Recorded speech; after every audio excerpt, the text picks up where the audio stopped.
Thanks a lot again. Yes, work in Oslo Water and Sewage, as I said. We are responsible for reopening rivers. So my job is a project developer. I've worked there for a year. My job is to get projects off the ground and into the pipeline, or out of the pipeline and realised. But I won't be able to do any work at all if I am not cooperating with the urban planners at a very early stage, and if I don't know the urban planning process. So that's what I want to talk about today. Just give you a very, very brief history of rivers and streams in Oslo, a bit about the Akerselva, which is the main river in Oslo, the transformation of that from an industrial backyard sewer to now a very popular swimming and river for everyone. I'm going to be talking about using urban regeneration as the motor for restoring streams, and local stormwater management, because, as I said before in the previous introduction, stormwater management is an important part of river restoration in cities. I'll be using some examples and I have a few experiences. This is Oslo. Oslo is a nice big has a nice big bowl-shaped form, south-facing. I've counted 21 rivers that flow to the flow to the sea. Now we only have 7 rivers flowing to the sea. A whole lot of our rivers have been transformed, or streams been transformed into pipes and sewers through the years. I'll be talking about the Akerselva and the Hoven River, which is, Akerselva is about 200 square kilometers. A lot of the catchment is in the forest areas. There's a big lake upstream which provides our drinking water, and it also flows into the Akerselva River, giving us nice clean water. I'll be talking about the Hoven stream, which 70% has been covered up through the years. It's absolutely invisible. Basically an almost dead river. We have now a lot of projects there and a lot of urban regeneration in that area. Also be talking, it's about 19 square kilometers big, about 8 kilometers long, quite a small stream, but still a very nice stream in the open parts. And I'll be talking about the Alna River, which is Oslo's longest river, about 15 kilometers long, about 70 square kilometers catchment. And it flows through some of the most heavily developed areas of the city, but is also one of the most untouched rivers in Norway, I think, actually. It's really a paradoxical river. Just a brief history of rivers in Oslo. It's the same story as we have in all other countries, all other cities. Pollution was rife. Rivers were covered up because of pollution. They were stinking sewers. You needed the land. They were easy to fill in, cover up. You could use the space, the ravines, the space for football grounds and recreation. So they're filled up for that reason. And also, this series of pictures is from an old colleague of mine who took a whole series of pictures up the Alna River, wonderful pictures. He said it was also the wine from the housewives. They were afraid of kids drowning in these terrible streams when there was a lot of urban development in the outskirts near these streams along the Alna. So it was the wine of the housewives also, the pressure to get rivers covered up to reduce so kids wouldn't drown in them. I don't know if that was really a big problem that kids drowned in them, but he said that was the wine of the housewives. This is the Akerselva River with very nice aquatic life here. It has been transformed from urban background sewer with lots of heavy industry along. The transformation started about 25 years ago. It actually started, it was a government initiative because all the factories were closing down and there was coming new development into these areas, and the government was worried about the cultural heritage of the river was disappearing. So they wanted to preserve the cultural heritage, the factories and along the river, but they also realized that it had to be, it was recreation as well, was an important part of it. And actually the Occidental River was saved from channelization already in 1910 when the mayor then said, he said no to channelization and covering up the river for long stretches. He said this river that is now a crease in the face of the city can at one time be a smile. I think that's a wonderfully poetic way of putting it, and that river really is now a smile. Some parts of the river may have not been very ecologically well restored, but there's still a lot of aquatic life. I swim here often in the evenings, and you suddenly just jump because there's some big trout jumping behind you, and there are also trout as well as the human aquatic life. So it's been sort of a motor for reopening. We also have our very, very special gang of river activists.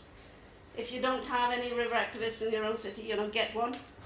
These are pensioner politicians, Secretary of States, former bosses of the parks in the municipality.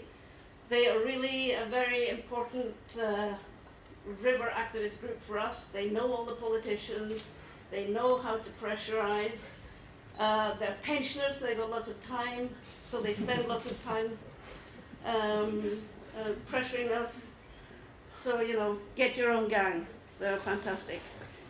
They have been instrumental in getting the reopening policies into our city policies. We have a city ecological program, and we have a city green plan, which is being transformed from the city green plan to the city blue-green plan, where it states that rivers and streams that are closed shall be opened. And that's a real important tool for all development. Just a few examples. This is from Ayrshire. It's been transformed from a car city. I wouldn't say, they say it's from car city to housing city, but I say it's from car city to water town. It was a really very central part of town actually, but it was all used for car shops and car salesmen. But there were suddenly some developers that realised that this is a nice south-facing part of the city. It's very close to the centre. Maybe we can build some housing. Also, it's actually one of Europe's fastest-growing cities. So there's a lot of pressure for building housing. There's been a close collaboration between the private developers and the municipality. And when the developers started working in that area, the city saw that we need to have a coherent plan for the whole area. So a coherent plan for the whole area was made, and a advisory plan for public spaces was done. And the advisory place for public spaces sort of made the setting for local stormwater management and reopening rivers, because it sort of set where all the public spaces should be, parks, green spaces. This is just, and after we made the public advisory plan for public spaces, we make technical plans. Technical plans that determine the heights and that leave space for the free flow of water. So they're a very important tool in opening streams. I'll give you another example of that. This is just one part of the project. We're just detailing now. We're going to start building next year. 6,000 square kilometre dam, cleansing dam.